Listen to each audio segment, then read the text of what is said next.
Start your computations.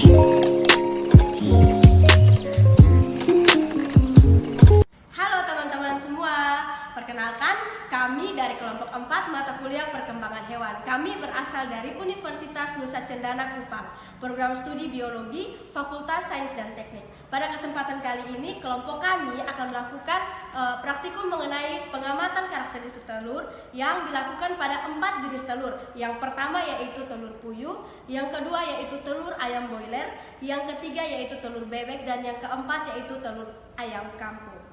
Sebelum itu, perkenalkan saya atas nama Olga Frenciatasi. Saya Rena Makina. Saya Rendu Lemuhu. Saya Mersina Rinde. Saya Merian Cepapu. Selamat menyaksikan.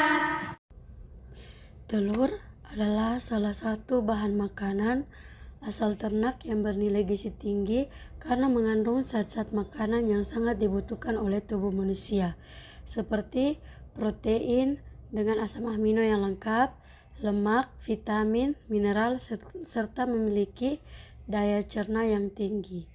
Telur unggas berbentuk agak bulat sampai lonjong dengan warna putih, coklat, biru, atau berbintik-bintik. Permukaan kulit telur agak kasar sampai halus. Tiap-tiap jenis telur mempunyai karakteristik warna, ukuran, dan berat tertentu. Struktur telur aves. Yang pertama, cangkang telur. Cangkang telur berfungsi sebagai pelindung utama telur. Bagian ini memiliki pori-pori untuk keluar masuknya udara. Yang kedua, membran cangkang.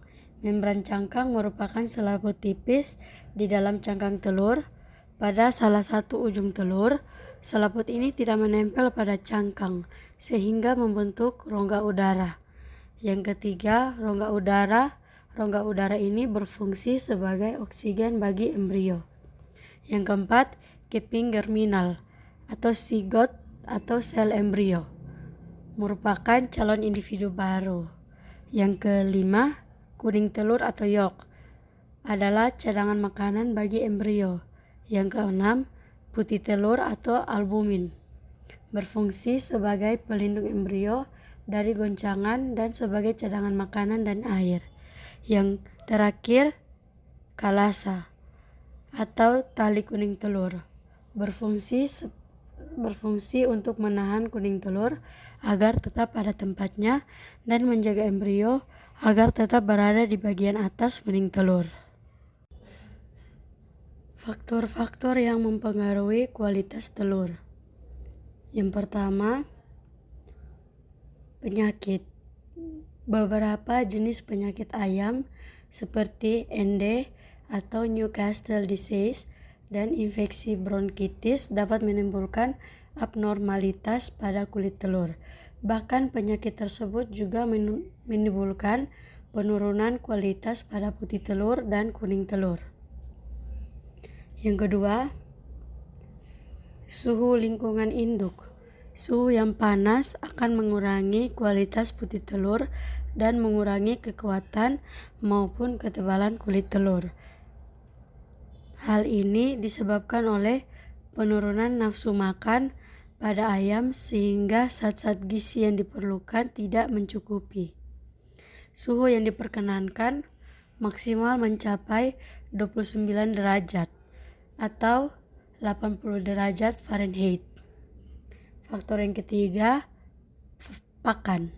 Kualitas pakan juga akan mempengaruhi kualitas kuning telur serta putih telur.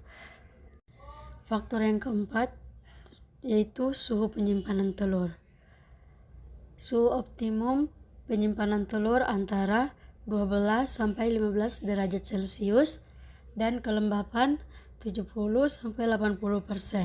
Di bawah atau di atas suhu tersebut akan berpengaruh kurang baik terhadap kualitas telur. Penyimpanan telur dalam skala besar sebaiknya dilakukan di ruangan yang berpendingin.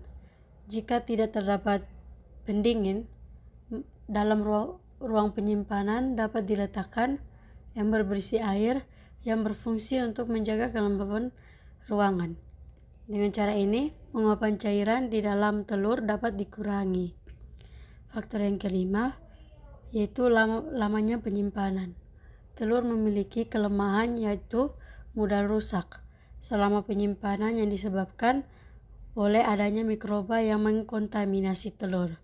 Makin lama penyimpanan telur, maka makin menurunkan kualitas telur yang diakibatkan keluarnya gas karbon dioksida pada telur. Adapun manfaat dan tujuan melakukan praktikum pengamatan karakteristik telur pada aves. Yang pertama, manfaat praktikum sebagai media pembelajaran secara teknis tentang karakteristik telur dan kualitas telur. Yang kedua, tujuan praktikum untuk mengetahui karakteristik dan struktur bagian dalam maupun luar telur pada aves. Prosedur kerja. Yang pertama, siapkan alat dan bahan yang akan digunakan. Yang kedua, telur yang digunakan adalah telur ayam broiler lama dan baru berjumlah 2 butir, telur ayam kampung lama dan baru berjumlah 2 butir, telur bebek lama dan baru berjumlah 2 butir, telur puyuh lama dan baru berjumlah 2 butir. Yang ketiga, telur diamati kondisi luarnya. Yang keempat, telur lalu dibersihkan menggunakan tisu yang telah diberikan alkohol 70%. Yang kelima, masukkan air dan NaCl fisiologis ke dalam wadah yang sudah disiapkan. Yang keenam, telur direndam ke dalam wadah yang sudah berisi larutan, rendam selama 5 menit. Yang ketujuh, setelah direndam, keringkan telur menggunakan tisu. Yang kedelapan, pecahkan telur menggunakan sendok, lalu dituangkan ke dalam cawan Petri. Yang kesembilan, amati bagian dalam telur yang sudah dipecahkan. Yang kesepuluh, ulangi langkah yang sama pada setiap telur. Praktikum ini dilakukan di Laboratorium Biologi, Ruang Botani, Program Studi Biologi Fakultas Sains dan Teknik, Universitas Nusa Cendana. Pada Rabu 9 November 2022 pada pukul 1:15 sampai 1:48. Alat dan bahan yang digunakan. Yang pertama, alat yang kami gunakan berupa 8 buah cawan Petri, 2 buah wadah, sendok, pinset, alat tulis berupa buku spidol berpoin dan penggaris, handphone, kaca air loji, sarung tangan, masker medis, dan tisu. Bahan yang kami gunakan berupa yang pertama 8 butir telur, yaitu telur ayam broiler, telur ayam kampung, telur bebek, dan telur puyuh, masing-masing berjumlah 2. Yang kedua, alkohol 70%, 250 ml. Air 1 liter, NaCl fisiologis 0,9%, 10 mg. Prosedur kerja. Yang pertama, siapkan alat dan bahan yang akan digunakan. Yang kedua, telur yang digunakan adalah telur ayam broiler lama dan baru berjumlah 2 butir, telur ayam kampung lama dan baru berjumlah 2 butir, telur bebek lama dan baru berjumlah 2 butir, telur puyuh lama dan baru berjumlah 2 butir. Yang ketiga, telur diamati kondisi luarnya. Yang keempat, telur lalu dibersihkan menggunakan tisu yang telah diberikan alkohol 70%. Yang kelima, masukkan air dan NaCl fisiologis ke dalam wadah yang sudah disiapkan. Yang keenam, telur direndam ke dalam wadah yang sudah berisi larutan, rendam selama 5 menit. Yang ketujuh, setelah direndam, keringkan telur menggunakan tisu. Yang kedelapan, pecahkan telur menggunakan sendok, lalu dituangkan ke dalam cawan Petri. Yang kesembilan, amati bagian dalam telur yang sudah dipecahkan. Yang kesepuluh, ulangi langkah yang sama pada setiap telur.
Hasil dari praktikum yang sudah dilakukan, kami menjabarkannya dalam bentuk tabel.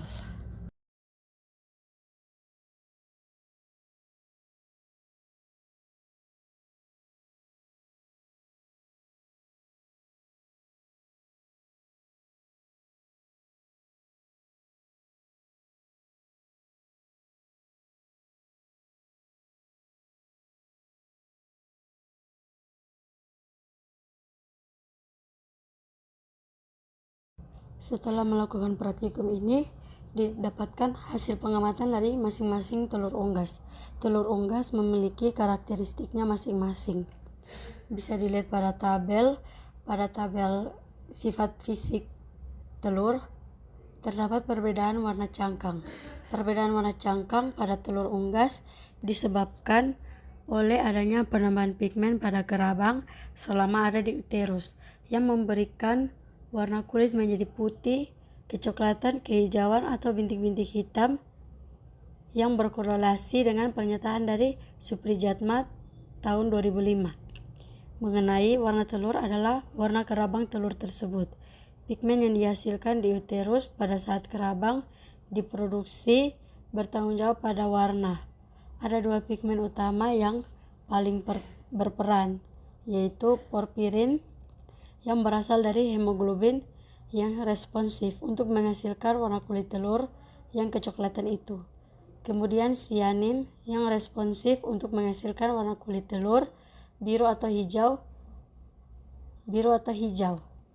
Kedua pigmen ini berasal dari pigmen darah hemoglobin.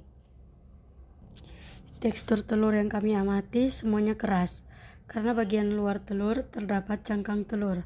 Lapisan ini dapat bertekstur keras maupun lunak, tergantung jenis telurnya. Cangkang telur unggas umumnya terbuat dari kalsium karbonat yang dapat larut dalam asam dan melepaskan karbon dioksida. Bentuk telur unggas berbeda-beda. Faktor yang mempengaruhi bentuk telur yaitu contohnya faktor genetik, umur induk ketika bertelur, serta sifat fisiologi di dalam tubuh induk. Berdasarkan jenis ternak unggas, maka bentuk telur yang dihasilkan juga berbeda-beda. Kuning telur yang memiliki warna lebih gelap atau seperti mastar atau oranye terang biasanya mengandung lebih banyak omega 3 dan vitamin dibandingkan dengan kuning telur dengan warna yang lebih terang. Perbedaan warna kuning telur ini sebenarnya disebabkan oleh pola makan dan kesehatan ayam yang bertelur. Pada telur yang kami amati, ada beberapa telur yang sudah terdapat embrionya, yaitu pada telur ayam kampung. Bisa dilihat pada tabel. Semua jenis telur yang kami amati tenggelam, yang berarti telur masih segar atau masih bagus. Telur segar akan tenggelam ke dasar air karena kuning telur, putih telur, dan gas yang ada di dalam telur memiliki sel telur yang lebih rapat. Hal ini menyebabkan telur segar menjadi lebih berat dari air sehingga telur segar akan tenggelam. Tekstur telur yang kami amati semuanya keras karena bagian luar telur terdapat cangkang telur. Cangkang telur adalah lapisan terluar dari telur. Lapisan ini, metode Kenlin, merupakan kegiatan pemeriksaan embrio dalam telur yang akan ditetaskan menggunakan bantuan cahaya. Peneropongan dilakukan untuk mengetahui keberadaan atau perkembangan embrio yang terdapat dalam telur tetas. Kesimpulan dari praktikum yang sudah kami lakukan adalah perbedaan karakteristik dari beberapa telur unggas di atas itu disebabkan oleh penyakit, suhu lingkungan induk, pakan, suhu penyimpanan, dan lama penyimpanan. Saran dari kelompok kami adalah sebaiknya praktikum dilakukan dengan ditemani atau diarahkan oleh pembimbing praktikum agar menghindari kesalahan yang tidak disengaja dalam praktikum. Penulis juga menyarankan para pembaca mencari referensi lain agar dapat menambah wawasan.